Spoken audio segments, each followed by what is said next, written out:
I'm a proud Hindu, and that's how I was raised. That's how I am. Hopefully, I can visit a mandir while I'm here for the next couple of days. And yes, we've just had Raksha Bandhan, so from my sister and my cousins, I have all my Rakis. And I didn't have time to celebrate Janmashtami properly the other day, but hopefully, I said I can make up for that if we visit a mandir this time. So, do you think it will cast a shadow, and will it have an effect on the consensus building and the outcome?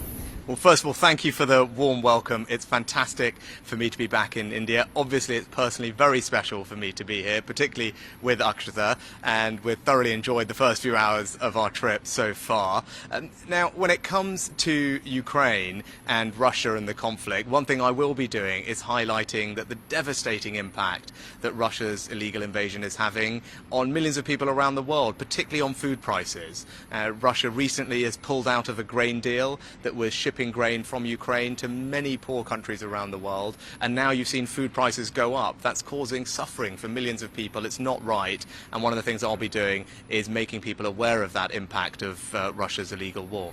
So do you think it will have an impact on, will cast a shadow on the consensus building? Do you think there will be problems, the final outcome of G20? No, I think there'll be many things that we'll be discussing here at the G20 under India's leadership, and I'm confident that we'll make very good progress on a range of different issues. I think G20 has been a huge success for India. India is the right country at the right time to be hosting this, and I feel we're going to have a very good couple of days of deliberations and decisions made. How do you like the theme of one family? I think it's a great theme, and actually when you say one family, I'm an example of the incredible living bridge that Prime Minister Modi described between the UK and India. That almost 2 million people like me in the UK of Indian origin. That's why it's very special for me to be here as British Prime Minister, in the country where my family are from.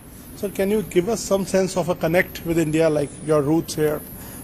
Well, obviously, my wife is from here, from Bangalore. We got married in Bangalore. We used to spend lots of time together before we had children in Delhi, and we're trying to figure out if we can go to one of our old favourite restaurants this evening. But look, it's personally incredibly special for me to be back in India. It's a country I love dearly, a country where my family are from. But to come here in this role, to represent the UK, to find ways to forge closer links with India and play a part in making sure that India has an incredibly successful G20. And I'm very proud to see India doing so well on the world stage.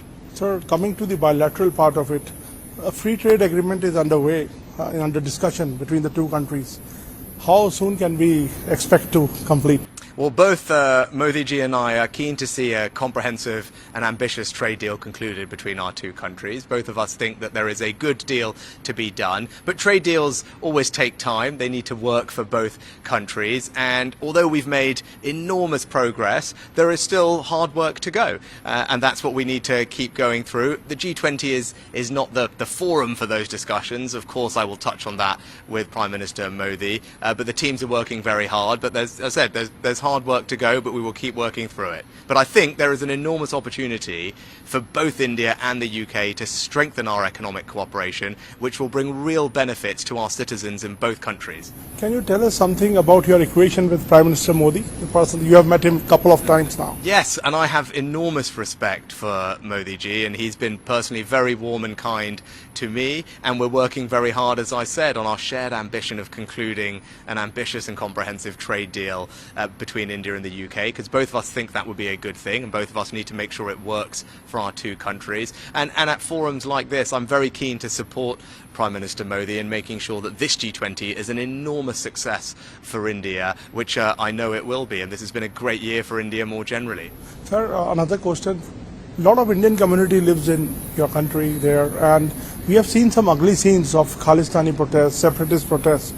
How do you secure Indian interests and there, because this is a big, huge issue between the two countries now? Yeah, we have seen some ugly scenes. It's a really important question, and let me just say unequivocally that no form of extremism or violence like that is acceptable in the UK, and that's why we are working very closely with the Indian government to particularly tackle PKE, pro-Khalistan extremism. I don't think it's right. Our security minister recently was just in India talking to his counterparts.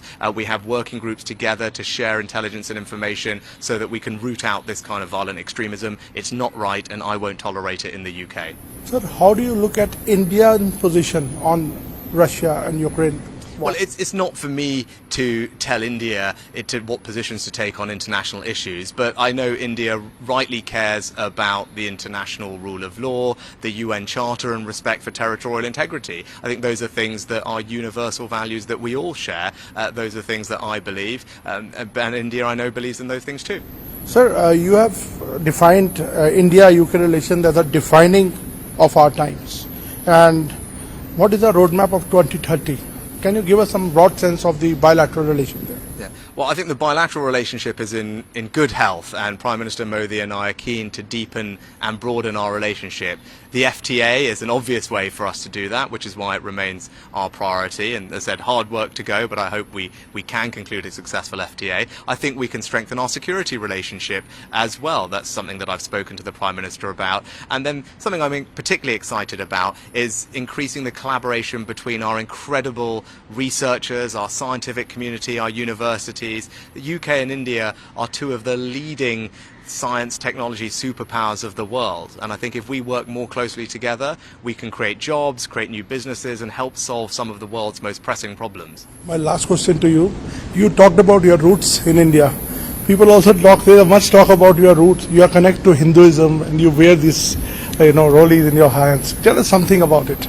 Yeah, so I'm a proud Hindu, and that's how I was raised. That's how I am. Hopefully I can visit a mandir while I'm here for the next couple of days. And yes, we've just had Raksha Bandhan, so from my sister and my cousins, I have all my Rakis. And I didn't have time to celebrate Janmashtami properly the other day, but hopefully, as I said, I can make up for that if we visit a mandir this time. But it's something that is important to me. I think faith is something that helps everybody who has faith in their lives, particularly when you have these stressful jobs like I do. Having faith to give you resilience, to give you strength is important, and it provides an outlook on life which I find particularly valuable. Thank you, Prime Minister, for answering all our questions. Thank you so much. Great pleasure. Thank you.